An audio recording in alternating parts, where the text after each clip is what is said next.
Excuse me. Oh, hi. Hello. I came to remind you, as your neighbor, that this complex echoes, and you are being very loud.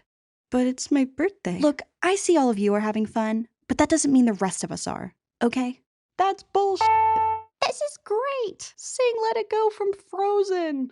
That's it, I'm calling the cops. I've talked before about all the musical theater shows I was in and how I was usually part of the chorus. And although at the time I was sad that I didn't get the roles I wanted, whether I had the courage to actually try out for those roles is neither here nor there. But I realized recently those thousands of hours I put into singing actually made a difference. Growing up, I'd always been interested in music, but unfortunately, I was musically ungifted, and it wasn't without trying. My dad loves playing guitar, he's great at it, he even repairs and builds his own. And he tried to teach me, but my hands are small, so I couldn't really reach all the thingies on it. After that, I considered drums, but not only are they very expensive, loud noises give me the heebie-jeebies. And as for piano... Okay, start with the C.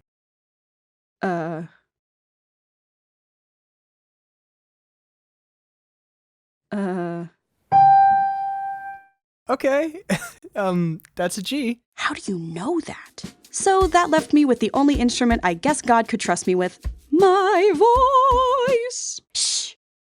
In the beginning, I was self-taught.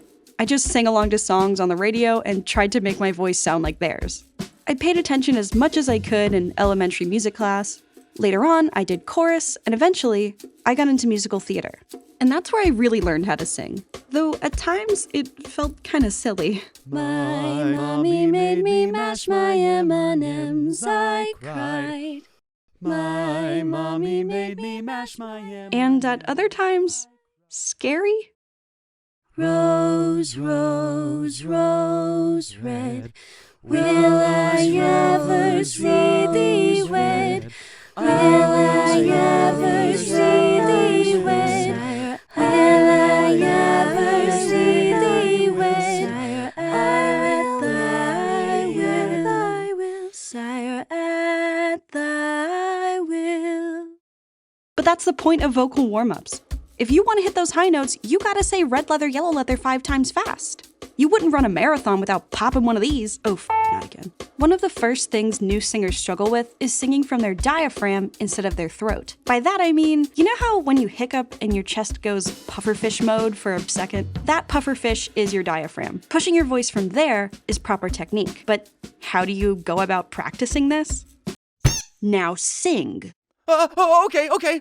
Twinkle, twinkle, little star. Ooh, I do feel a difference. Sorry, it's not working for me. Oh, don't worry, man. I got you. Oh, thanks. Twinkle, twinkle, little star. Ooh. Now, these techniques are just a few of many. Remember, I did theater, where the #1 rule was you must pronounce every consonant clearly, so every person in the audience, even the people in the way back row, can hear you. But I've got a doctor's note. If I can't feel a hurricane of spit on my face, then you're not enunciating enough. So I can only imagine how different singing must be in a recording studio.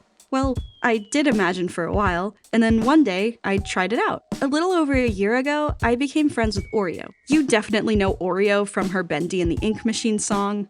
If not her original Encanto song featuring the voice actress of Dolores from the movie, no big deal. Anyway, after a super fun night of karaoke, she asked me to sing a part in her upcoming original Christmas song. And I was so honored to be asked, but also super scared, since people know me for animating, not singing. I mean, sure, I'd put out a couple songs on my channel before, but I didn't see myself taking music that seriously. But then again, I had such a great time. The song came out amazing. I even got to be in the music video, and I met a bunch of really awesome, super talented people. One of them was Jacob Alfarad, who had just released his first album, Frozen in Time, and it was incredible. And sure, his YouTube audience knows him for being an epic gamer, but that didn't stop him from being an epic singer. He's great at it. Look at him go. So I went up to him and said, "Hey, how did you do that? I wanna do that. You wanna do what? I wanna make music. Really? Really." Cool. So Jacob put me in touch with his music producer of that album, Johnny Manchild. True story. That's exactly how it went. Word for word. And I somehow worked up the courage to ask him to produce not just one song, but a full EP, 6 songs. And he said, Cool. Just send me the demos and we can get started in the studio. and I said, demos! Yes, of course! And then I procrastinated for a month because I was too scared and self-conscious to record anything. I've always been a visual artist, a drawer, as the kids would say. Sure, I enjoyed singing and songwriting too, but I barely understood the process of making a song. Eventually, I forced myself to record my singing set to a metronome, emailed them off, and screamed into a pillow. After that, Johnny and I sat down and roughed out each song on the piano. He tried to teach me piano. It did not work, so we had to recruit some people. Then in March, I booked king-size sound labs here in Los Angeles. Me, Johnny, his drummer Ethan, our audio engineer Ruddy, and a stray dog named Penny who wandered in and out of the studio for pets, worked tirelessly on this EP from sunup to sundown for a week straight. And it was a blast. And that's when I realized this was the biggest project I had ever worked on. And it was only just beginning. Music had creatively unlocked something within me, and my mind was swimming with ideas for music videos that I couldn't wait to get started on. And I knew this would take months to produce, along with a frame-by-frame animation team to animate, and a film crew to pull it all together, but I was so excited to be on this journey. So with that, I'd love to share with you something special I've been secretly working on for the past 12 months. My first ever EP, Neverland. You can listen to my passion project on Spotify, Apple Music, and wherever else you like to listen by clicking the link in the description. And lastly, may I present the music video for Neverland.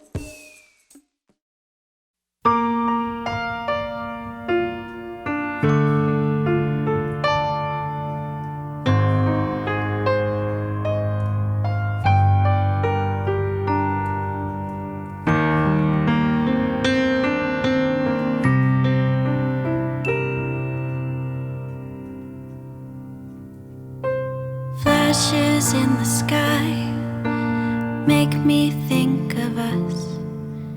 You just missed your flight. You were kissing me with tongue, and I still have your chapstick, and I still see you laughing, but no one's in my passenger seat. If only we could be shooting stars, running free. Never had to settle down in someone's galaxy. If only we could reach through time and space to meet. Maybe then I could fall asleep.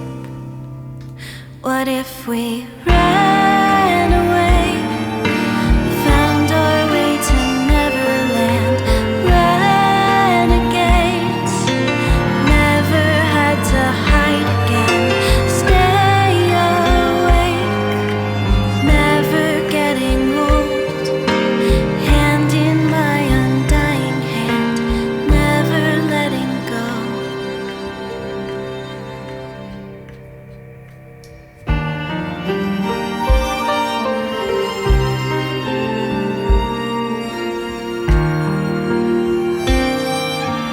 Hotel holidays make me think of us.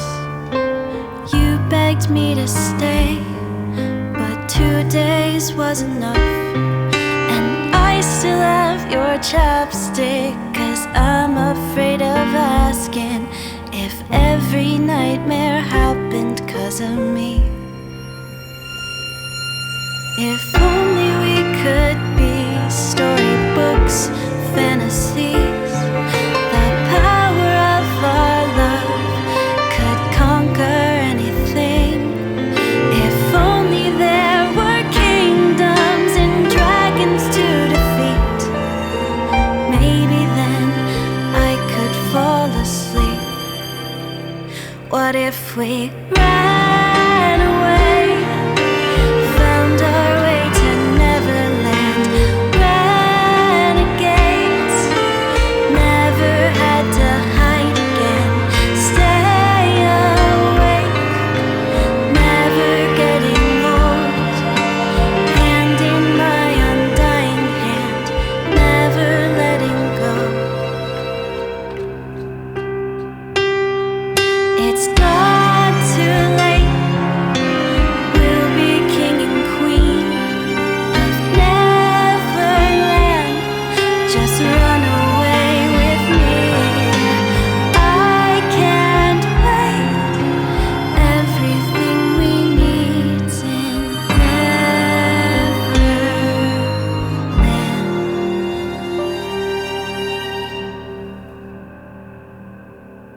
Cold December nights make me think of us, looking at the lights when you told me you were done.